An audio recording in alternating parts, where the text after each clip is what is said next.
नमस्कार दोस्तों। Class 10th का ये चौथा मॉडल पेपर है। इस चौथे मॉडल पेपर का पार्ट सी हम इस वीडियो के अंदर कंप्लीट करने वाले हैं। पार्ट ए और बी इसका आ चुका है, उसका लिंक आपको आई बटन में मिल जाएगा। और कंप्लीट मॉडल पेपर 1, 2, 3 और 4 का पार्ट ए और बी, इनका लिंक जो है वो कंप्लीट प्लेलिस्ट का लिंक आपको डिस्क्रिप्शन बॉक्स में मिल जाएगा। वहां जाकर के आप बाकी के मॉडल पेपर की वीडियो देख सकते हैं। और यदि आपने चैनल को अभी तक सब्सक्राइब नहीं किया है तो पहले चैनल को सब्सक्राइब करके नोटिफिकेशन बेल को क्लिक कर लें और फिर ऑल पर क्लिक कर लें, ताकि आने वाले हर वीडियो का नोटिफिकेशन जो आप तक पहुंच जाए। तो देखिए, ये प्रश्न नंबर 16 तक हमारे कंप्लीट हो चुके हैं। अब 17वां प्रश्न हम यहाँ पे स्टार्ट करने वाले हैं। उस एपी के प्रथम 51 पदों का योगफल ज्ञात कीजिए जिसका दूसरा तथा तीसरा पद क्रमशः 14 और 18 है। देखिए, दूसरा पद दे रखा है 14 और तीसरा पद दे रखा है, एपी का तीसरा पद 18। यदि मैं इन दोनों पदों के बीच का डिफरेंस ज्ञात करूं, यानी कि A3 माइनस A2, तो वो हो जाएगा 18 माइनस 14 बराबर 4। यानी कि डी की वैल्यू कितनी आ गई? 4 आ गई। अब A2 का मतलब होता है, A2 बराबर होता है A प्लस डी, यानी कि A2 का मान है 14 बराबर A प्लस 4। 4 का उधर पक्षांतरण करेंगे तो A बराबर आ जाएगा 14 माइनस 4 बराबर 10। यानी कि A की वैल्यू आ गई हमारे पास 10, D की वैल्यू आ गई हमारे पास 4। A और D का मान हमें मिल गया है। अब हमें क्या करना है? 51 पदों का योग ज्ञात करना है। तो सबसे पहले 51 पदों का योग ज्ञात करना है। तो सूत्र होता है n पदों के योग का n/2 गुणा 2a plus n minus 1 into D. n का मान कितना है? यहाँ पे कितने पदों का योग ज्ञात करना है? n का मान है 51।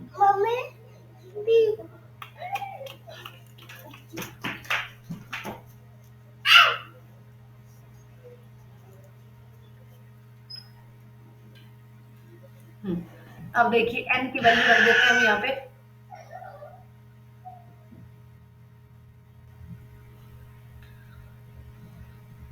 S 51 बराबर n का मान 51/2, 2 गुणा a का मान कितना आया था हमारा 10 प्लस n का मान 51 माइनस 1 गुणा d की वैल्यू आई है 4।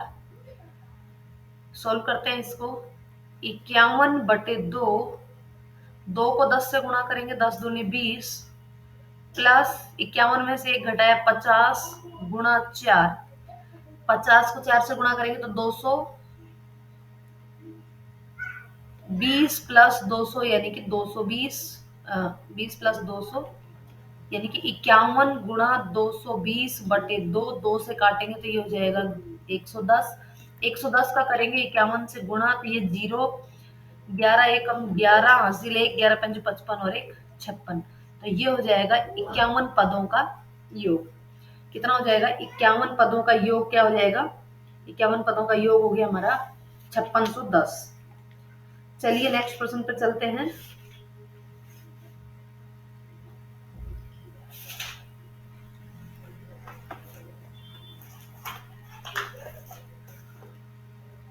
अथवा वाला प्रश्न करेंगे इसका।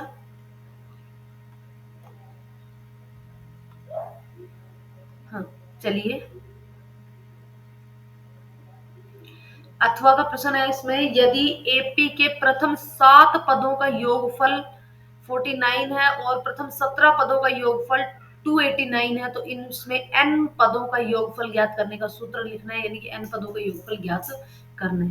तो यहाँ पे मैं वैल्यू रख दूं 7 पदों का योगफल, मतलब A7। फॉर्मूला हमारा Sn इज इक्वल टू होता है n/2 into 2a plus n minus 1 into D. ये फॉर्मूला होता है। 7 पदों का योग ज्ञात करना है तो n का मान 7/2। a की वैल्यू हमारे को पता नहीं है तो 2a ही रहने देते हैं, प्लस n की जगह 7 रखेंगे तो 7 माइनस 1 यानी कि 6, तो 6d। इन दोनों में से यदि मैं 2 कॉमन निकाल लूं तो ये हो जाएगा 7/2 और 2 मैंने कॉमन निकाल लिया तो यहाँ बचेगा a प्लस 3d। 2 से 2 कैंसिल तो ये हो जाएगा 7a। अच्छा, अब n पदों का योगफल दे रखा है 49, तो यहाँ पे 49 लिख देते हैं। 49 इज इक्वल टू ये हो गया 7 गुणा a प्लस 3d। यहाँ से 7 का दे देंगे भाग तो ये हो जाएगा 7 का भाग देने पर 7 बचेगा इधर, तो 7 बराबर a प्लस 3d। ये इक्वेशन फर्स्ट। अब सेकंड कह रहा है कि 17 पदों का योगफल, सेकंड पे कह रहा है कि 17 पदों का योगफल जो वो कितना है 289 है। तो इसका वैल्यू रख देते हैं n का मान 17/2 गुणा 2a प्लस 17 - 1 करेंगे तो 16d। वापस से 2 कॉमन निकाल लेंगे तो यहाँ पे बचेगा 17/2 गुणा 2 कॉमन, और इधर बच गया a प्लस 8d। तो 2 से 2 कैंसिल, 17 का दे देंगे इसमें भाग, तो ये हो जाएगा a प्लस 8d बराबर 289/17, और ये होता है 17 का वर्ग, यानी कि यहाँ पे बच जाएगा 17, और ये इक्वेशन हमारी हो जाएगी 2। अब समीकरण 1 व 2 को हल करके ए और डी की वैल्यू निकाल लेते हैं। तो समीकरण क्या करते हैं, हम 2 में से 1 को घटा देंगे। समीकरण 2 माइनस 1 से 2 में से 1 घटाएंगे, तो पहले समीकरण 2 को लिख देते हैं। तो a प्लस 8d बराबर 17। इसमें से हम घटाएंगे a प्लस, फर्स्ट इक्वेशन की वैल्यू कितनी थी, a plus 3d is equal to 7, यानी कि a plus 3d is equal to 7। घटा देंगे, यहाँ बचेगा माइनस, यहाँ आएगा माइनस और यहाँ आएगा माइनस, तो 1 से 1 कैंसिल। 8d में से 3d घटाए तो बच गए 5d, और इधर 17 में से 7 घटाए तो बच गए 10। d बराबर आ गया 10/5 यानी कि 2। d की वैल्यू इस समीकरण 1 में रख देते हैं। समीकरण 1 हमारी 7 बराबर a प्लस 7 बराबर a प्लस 3d। d की वैल्यू रख देंगे 2, तो d की जगह लिख दिया गुणा 2, 3 दूनी 6, 6 को इधर ले जाएंगे तो a बराबर बचेगा 1। a का मान 1 हो गया, d का मान 2 हो गया है। तो यहाँ पर हमें Sn निकालना है, n पदों का योग निकालना है, तो हो जाएगा n/2 इंटू 2 गुणा a का मान 1 प्लस n-1 इंटू d का मान 2। तो S n is equal to n upon 2, यहाँ हो गया 2 प्लस, इसको मल्टीप्लाई, ये देखो 2 बाहर निकाल लेंगे, ये प्लस हो गया 2 इंटू n-1। इस 2 को निकाल लेते हैं बाहर, तो ये हो जाएगा n/2 गुणा 2 बाहर आ गया और अंदर बच जाएगा n-, यहाँ से बचेगा 1 प्लस 1 मिनट, ये बचेगा 1 प्लस n-1। अब देखिए यहाँ से 2 से 2 कैंसिल, और इधर 1 से 1 कैंसिल, क्या बच गया यहाँ पे n इंटू एन बच गया। n into n is equal to n square, यानी कि n पदों का योग क्या हो जाएगा n स्क्वायर, ये हो जाएगा हमारा आंसर। नेक्स्ट प्रश्न देखिएगा, प्रश्न नंबर 18। बिंदु दे रखे हैं दो, इन दोनों को जोड़ने वाले रेखाखंड को बिंदु -1,6 किस अनुपात में विभाजित करेंगे।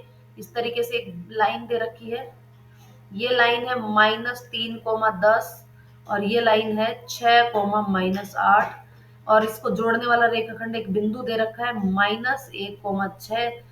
किस अनुपात में विभाजित करेगा, तो मान लेते हैं के अनुपात 1 में विभाजित करेगा। और जब अनुपात पूछा जाए तो हमें दोनों ही ये जो बिंदु के निर्देशांक निकालने का फॉर्मूला है उससे दोनों बिंदु निकालने की आवश्यकता नहीं है, कोई भी एक बिंदु लेकर के उसका हल निकाल सकते हैं। यानी कि इसके हल निकालने का जो y का निकालने का फॉर्मूला है वो है m1y2 प्लस m2y1 बटे m1 प्लस m2। यहाँ पे y की वैल्यू दे रखी है 6, तो इसमें मान रख देंगे, y का मान आ जाएगा 6, 6 बराबर m1y2, m1 का मान है k, y2 का मान है -8 प्लस m2, m2 का मान है 1 और y1 का मान है 10, तो 1 गुणा 10 करेंगे तो 10 आ जाएगा बटे k प्लस 1। यहाँ से हमें k की वैल्यू मिलेगी, k प्लस 1 को 6 से मल्टीप्लाई कर देते हैं कि वज्र गुणा कर देंगे, तो ये हो जाएगा 6 गुणा k प्लस 1 बराबर, ये हो जाएगा -8k प्लस 10। इसको सोल्व करेंगे तो हो जाएगा 6k प्लस 1 और इधर -8k प्लस 10। इस -8k को इधर ले आएंगे तो ये हो जाएगा 6k प्लस 8k, और 1 को इधर ले आएंगे तो ये हो जाएगा 10 माइनस 1, यानी कि 6 और 8 14, के बराबर 9। 14 के बराबर कितना आ गया, 9 आ गया।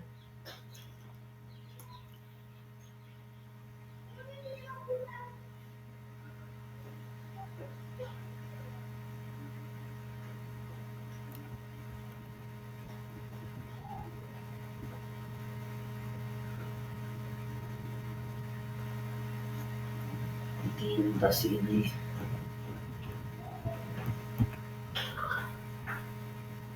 6 माइनस 8 माइनस 3 10 माइनस 8 के 20 10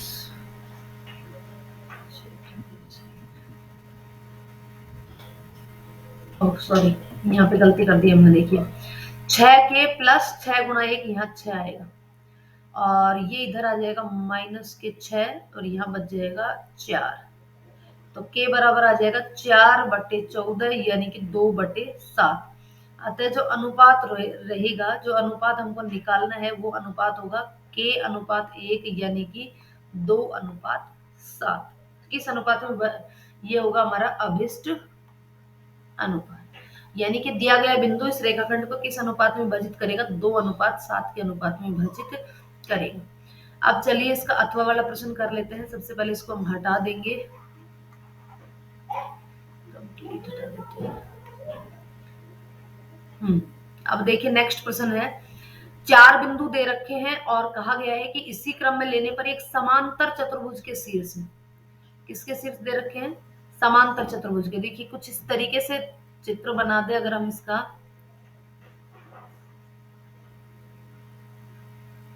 तो ये मान लो स्टार्ट करते हैं यहां से, तो ये 1,2 ये हो गया 4,y 4,y, ये बिंदु हो जाएगा x,6 और ये बिंदु हो जाएगा 3,5। ठीक है, ये हो गया ए बी सी और डी। यदि एक समांतर चतुर्भुज है तो एक्स वाई का मान ज्ञात करना है। ये समांतर चतुर्भुज के यदि शीर्ष है तो ये एक्स और वाई की वैल्यू ज्ञात करनी है। यहाँ पे दी हुई है वाई और यहाँ पे दिया हुआ है एक्स, इसकी वैल्यू ज्ञात करनी है। तो अब यहाँ पे आपको एक जो इसकी प्रॉपर्टी होती है समांतर चतुर्भुज की वो पता होनी चाहिए कि समांतर चतुर्भुज के जो विकर्ण होते हैं, ये दोनों विकर्ण होते हैं, ये दोनों विकर्ण एक दूसरे को परस्पर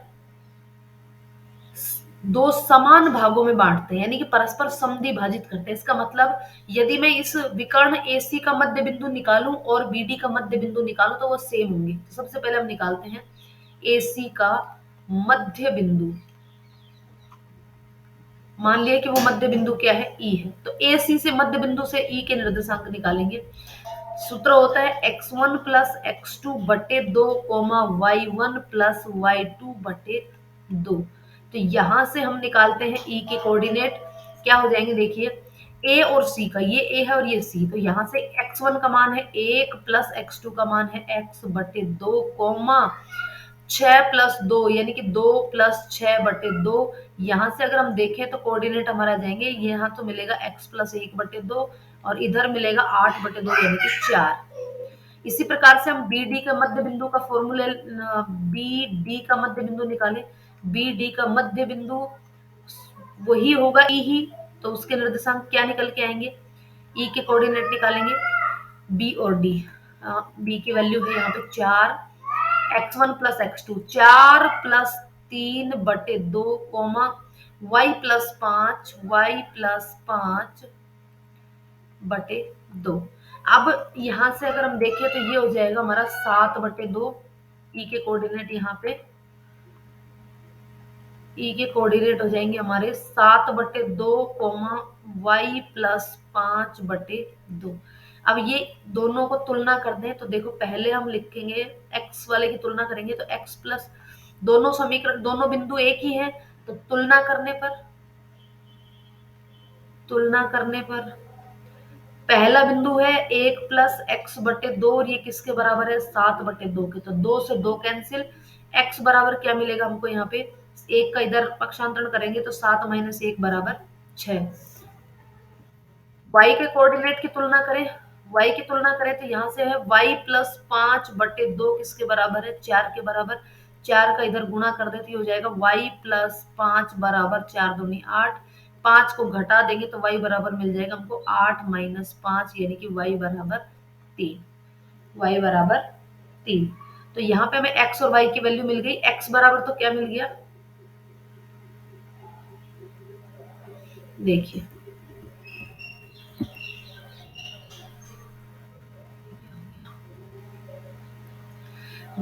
x बराबर तो क्या मिल गया एक्स के और वाई के कोऑर्डिनेट निकालने थे ना, तो यहाँ से हमें एक्स बराबर तो मिल गया 6 और वाई बराबर मिल गया 3। तो ये हो गए हमारे इसके आंसर। चलिए नेक्स्ट, नेक्स्ट प्रश्न 19वां। कोस 3a बराबर साइन a माइनस 34 डिग्री हो, जहां 3a एक न्यून कोण है, तो a का मान ज्ञात कीजिए। देखिए ये है कोस 3a, कोस 3a बराबर साइन a माइनस 34 डिग्री। कोस को भी यदि साइन के रूप में कन्वर्ट करें तो कोस 9 साइन 90 माइनस थीटा जो होता है वो होता है कोस थीटा के बराबर, यानी कि ये कोस थीटा है, इसको इस रूप में कन्वर्ट हम कर सकते हैं। तो यहाँ लिखेंगे साइन 90 माइनस 3a बराबर साइन a माइनस 34। दोनों तरफ साइन है तो साइन इनवर्स करने से साइन कैंसिल हो जाएगा, यहाँ थीटा इक्वल हो जाएगा, यानी कि 90 माइनस 3a बराबर a माइनस 34। 34 को इधर ले आओ, 3a को इधर ले आओ, तो 34 को इधर लेके आएंगे तो 90 प्लस हो जाएगा 34, और इधर a प्लस हो जाएगा 3a। a प्लस 3a मिलकर के हो जाएगा 4a, और ये हो जाएगा 90 प्लस 34 124। तो यहाँ से a का मान निकालेंगे 124/4, 3 चौक 12, 3 एकम 3, यानी कि a का मान कितना आ जाएगा 31 डिग्री। ठीक है, ये हो गया हमारा 19वें का फर्स्ट। अब 19वें का सेकंड पार्ट देखते हैं, इसको हटा देते हैं। अब देखिए 19वें का सेकंड पार्ट। निम्नलिखित सर्व समीकरण सिद्ध कीजिए जहां ये कोण जिनके लिए व्यंजक परिभाषित है न्यून कोण है। तो चलिए स्टार्ट करते हैं। ये फर्स्ट पहले एलसीएम लेके चलते हैं, एलएचएस लेके चलते हैं लेफ्ट हैंड साइड। तो लेफ्ट हैंड साइड है 1 प्लस कोट स्क्वायर ए बटे 1 प्लस टेन स्क्वायर ए। देखिए 1 प्लस कोट स्क्वायर ए का एक डायरेक्ट फॉर्मूला होता है, 1 प्लस कोट स्क्वायर ए बराबर होता है कोसेक स्क्वायर ए। तो इसकी जगह डायरेक्ट लिख देंगे कोसेक स्क्वायर ए बटे 1 प्लस टेन स्क्वायर ए बराबर होता है सेक स्क्वायर ए। कोसेक का मतलब होता है 1 अपॉन साइन, यानी कि 1 अपॉन साइन स्क्वायर ए बटे कोस सेक स्क्वायर का होता है 1 अपॉन कोस स्क्वायर ए। कन्वर्ट करेंगे तो ये हो जाएगा 1 प्लस साइन स्क्वायर ए गुणा ये कोसेक कोस स्क्वायर ऊपर चला जाएगा, तो कोस स्क्वायर बटे साइन स्क्वायर क्या मिलेगा हमको, ये हमको मिल जाएगा कोट स्क्वायर ए। ये तो हो गया एलएचएस। अब हम लेके चलते हैं right hand side. Right hand side हम लेके चलते हैं तो राइट हैंड साइड में आएगा 1 माइनस कोट ए का whole square upon 1 minus tan A, इन दोनों का होल स्क्वायर। यहाँ से हम क्या करते हैं, हमको कोट और टेन जो है दोनों, इनको हम कन्वर्ट कर देते हैं साइन और कोस के रूप में। तो ये हमको क्या मिलेगा, 1 माइनस कोट तो मिल जाएगा कोस ए बटे साइन ए, और ये मिल जाएगा 1 अपॉन साइन ए बटे कोस ए, और इसका क्या करना है होल स्क्वायर। अब देखिए लघुत्तम लेकर के इसको हम हल कर देंगे। यहाँ से अगर हम देखें तो साइन ए लघुत्तम, तो ये आ जाएगा साइन ए को 1 से गुणा करेंगे तो साइन ए माइनस कोस ए बटे साइन ए। इधर अगर हम करेंगे तो ये हो जाएगा कोस ए को इससे मल्टीप्लाई करेंगे तो कोस ए माइनस साइन ए बटे कॉस ए, और इस पूरे का क्या दिया हुआ है, स्क्वायर दिया हुआ है। दोनों भिन्न है ऊपर नीचे, तो पलट देंगे इस भिन्न को, तो साइन ए माइनस कोस ए बटे साइन ए, गुणा करेंगे ये कोस ऊपर चला जाएगा तो ये हो जाएगा कोस ए, और नीचे आ जाएगा कोस ए माइनस साइन ए, और ये पूरे का क्या दिया हुआ है, स्क्वायर दिया हुआ है। यहाँ हमारे पास है साइन माइनस कोस, यहाँ है कोस माइनस साइन। यदि मैं इसमें से माइनस कॉमन निकाल लूं तो देखिए यहाँ पे माइनस कॉमन मैं निकाल लेती हूँ, तो माइनस कॉमन निकालने के बाद हमारे पास जो बचेगा वो क्या बचेगा, साइन ए माइनस कोस है तो ऑलरेडी यू क्यू रहेगा बटे साइन ए यू क्यू रहेगा, गुणा यहाँ से साइन कॉमन निकाल लेंगे तो ऊपर है कोस ए, नीचे हो जाएगा साइन ए तो प्लस का हो जाएगा और कोस ए जो है वो माइनस का हो जाएगा। स्क्वायर दे रखा है साइन ए इंटू कोस ए, से साइन ए माइनस कोस ए कैंसिल, ऊपर बच गया क्या माइनस का स्क्वायर होकर के हो जाएगा प्लस और ऊपर हो जाएगा कोस स्क्वायर ए बटे साइन स्क्वायर ए, और कोस स्क्वायर बटे साइन स्क्वायर बराबर होता है कोट स्क्वायर ए, जो कि अभी लेफ्ट हैंड साइड में हमने यहाँ पे हल किया था, तो ये आया था हमारा कोट स्क्वायर ए। इधर हमने राइट हैंड साइड को हल किया तो भी हमारा क्या आ गया कोट स्क्वायर ए। इसका मतलब लेफ्ट हैंड साइड जो है वो किसके इक्वल हो गई, राइट हैंड साइड की। चलिए नेक्स्ट प्रश्न देखते हैं। 20वां प्रश्न, गणित की एक परीक्षा के 30 विद्यार्थियों द्वारा प्राप्त किए गए अंकों का बंटन निम्नलिखित है। प्राप्त अंकों का वर्ग दे रखा है और विद्यार्थियों की संख्या दे रखी है। कल्पित माध्य विधि से माध्य ज्ञात करना है। सबसे पहले तो हमें निकालना होता है इसका, यहीं पे मैं लिखूंगी क्योंकि उधर लिखने में काफी प्रॉब्लम आएगी, ऊपर नीचे देख नहीं पाती, तो देखिए यहाँ से मैं इसी में लिख देती हूँ, इसीलिए कलर चेंज किया हुआ है, आपको इजी वे में दिख भी जाएगा। तो 10 और 50 यानी कि हम यहाँ पे निकालेंगे इनके जो वर्ग हैं उनका मीन निकालेंगे। तो सबसे पहले तो हम वर्ग चिन्ह निकालेंगे जिसको एक्सआई से डिनोट करते हैं, तो वो कितना आएगा देखिए कैसे निकालते हैं। दोनों लोअर लिमिट और अपर लिमिट, दोनों वर्ग की दोनों लिमिट को जोड़ करके कितना हो गया 35 और उसका कर देते हैं आधा तो 17.5, तो ये आ गया 17.5, 17.5। इधर इसका आधा करेंगे तो ये हो जाएगा 25, 60, 65, 65 का आधा करेंगे तो 32.5, 32.5, ये हो गया 50, 90, 60, 95, 95 का आधा करेंगे तो 47.5। नेक्स्ट हो गया हमारा 125, 125 का आधा करेंगे तो 62.5,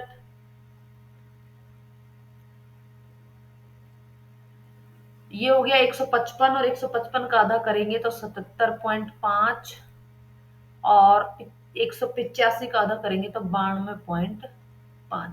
अब एक मध्य की कल्पना करनी होती है जिसको हमने ए से व्यक्त किया है, और ए की वैल्यू हम मान लेते हैं 3 और 3 6, 6 वैल्यू है तो कोई भी एक वैल्यू मान लो, मैं यहाँ पे तीसरी वैल्यू मान लेती हूँ 47.5। और अब हमें क्या निकालना होता है, डी आई निकालना होता है, तो यहाँ हम लिखेंगे, ये तो हमने एक्स आई निकाल लिया, और अब हम निकालेंगे डी आई, डी आई बराबर होता है एक्स आई माइनस ए। तो जो 47.5 है उसको तो लिख दे 0, और बाकी ये दोनों हो जाएंगे माइनस और ये बाकी के हो जाएंगे प्लस। घटा देंगे 47.5 में से 17.5 घटाएंगे तो बचेगा माइनस का 30, 47.5 में से 32.5 घटाएंगे तो -15, इधर से ये घटाएंगे तो 15, इधर 30 और इधर 45। कल्पित माध्य विधि से करना है तो आगे करने की आवश्यकता नहीं है, यहीं से ही हम डी आई का क्या कर देंगे एफ आई से multiply, D I into F I, f आई दिया हुआ है, एफ आई ऑलरेडी दिया हुआ है, ये रहा एफ आई।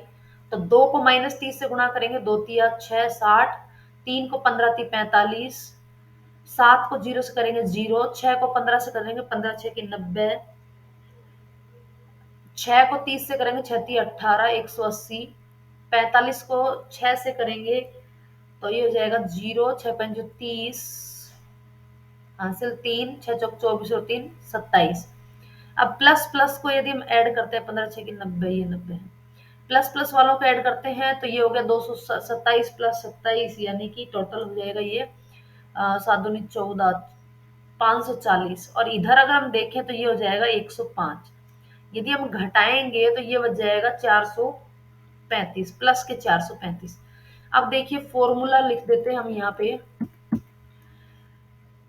ज्ञात माध्य ज्ञात करने का फॉर्मूला होता है A plus sigma d i f i बटे सिग्मा एफ आई। तो ए की वैल्यू है 47.5 प्लस डी आई एफ आई की वैल्यू है 435 बटे एफ आई की वैल्यू है कितने कितने कितने है टोटल 30 अभ्यर्थियों की बात कर रहा है, तो एफ आई की वैल्यू हो जाएगी 30 डिवाइडेड बाय 30। करेंगे इसका हल तो यहाँ पे हमें कुछ नहीं करना, डायरेक्ट इसमें भाग दे देते हैं। 47.5 प्लस 3 जीरो काट के तो यहाँ पे लगा दे 10, 3 एकम 3 बच गया 1, 3 चौक 12 बच गया 1, 3 पंजो 15, यानी कि 14.5 इसमें ऐड करेंगे तो 5 और 5 10, 7 तो 11 और 1 12, हासिल 1 5 और 1 6, यानी कि इसका मध्य जो आएगा x बार वो कितना हो जाएगा 62, इसका मध्य हो जाएगा, यानी कि विद्यार्थियों द्वारा प्राप्त किए गए अंकों का जो मध्य है वो कितना हो गया 62। ठीक है, नेक्स्ट अब हम अगला प्रश्न करते हैं, इसको हम हटा देते हैं यहाँ से। नेक्स्ट प्रश्न है माध्यक ज्ञात करना है। तो सबसे पहले तो माध्य ज्ञात करने के लिए केवल हमें एक ही चीज ज्ञात करनी होती है, सी एफ। 14 प्लस 56 करेंगे तो ये हो जाएगा 70, 70 प्लस 60 130, 130 प्लस 86 216, 216 प्लस 74 290, 290 प्लस 62 352, और 352 प्लस 48 400। 400 आगे हमारा n का मान पहले निकालेंगे n बटे 2, तो ये आ जाएगा 200। तो ये हमारा 200 वाला जो वर्ग है 216 वाला, ये हो जाएगा हमारा माध्यक वर्ग। ये हो गया हमारा क्या माध्यक वर्ग। अब इसमें क्या क्या चाहिए हमको, सी एफ चाहिए। सी एफ होती है माध्यक वर्ग से पूर्व की बारंबारता यानी 130, एफ होती है माध्यक वर्ग की बारंबारता यानी 86, n बटे 2 का मान हमारा निकाल चुके हैं, और एच होता है दोनों के बीच का अंतर, वर्ग का अंतर होता है यहाँ पे 50 हो गया, और एल होती है 500, और एल होती है माध्यक वर्ग की निम्न सीमा जो कि कितनी आ गई 3000। अब हमें क्या करना है, सूत्र लिखना है। सूत्र में ये सारी वैल्यू पुट करनी है। माध्यक का सूत्र, माध्यक बराबर एल प्लस एन बटे 2 माइनस सी एफ बटे एफ गुणा एच। वैल्यू पुट कर दो। एल का मान 3000 प्लस एन बटे 2 का मान आ गया 200 माइनस सी एफ का मान 130 बटे एफ का मान 86 और गुणा एच का मान 500। 3000 प्लस 200 में से 130 घटाए तो 70 बटे 86 गुणा 500। गुणा कर देंगे इसको, इन दोनों को गुणा कर देंगे। 3000 प्लस 1230, 7 5 35 बटे 86, इसमें दे देते हैं भाग। 3000 भाग देंगे तो यहाँ पे जो वैल्यू आएगी वो आएगी 406.98। अब इन दोनों को ऐड कर देंगे तो ये वैल्यू जो है माध्यक आ जाएगा हमारा। माध्यक बराबर 3406.98। और इसी के साथ हमारा पार्ट सी जो है वो खत्म हुआ, और पार्ट डी जो है वो हम नहीं पढ़ेंगे, क्योंकि पार्ट डी में जो ग्राफ वगैरह बनानी होती है वो काफी इसमें बन नहीं पाता है। देखिए माध्यक हमने अभी निकाला था, उस तरीके से ये माध्यक निकल जाएगा। और यदि बहुलक निकालना हो तो यहाँ मैं बहुलक निकाल के बता देती हूँ। इनमें से सबसे बड़ी बारंबारता किसकी है, इसकी है, तो ये हो जाएगा हमारा बहुलक वर्ग। और बहुलक के लिए हमें क्या क्या चाहिए, सबसे पहले तो एल चाहिए, बहुलक वर्ग की निम्न सीमा, जो कि कितनी हो जाएगी यहाँ पे 3 हो जाएगी। फिर उसके बाद हमें क्या चाहिए, एल F1 चाहिए, एफ चाहिए, F1 चाहिए, F2 चाहिए और F0 चाहिए। ये तीनों चीजें हमें चाहिए। तो यहाँ से देखिए F1 तो होती है बहुलक वर्ग की बारंबारता, उसके बाद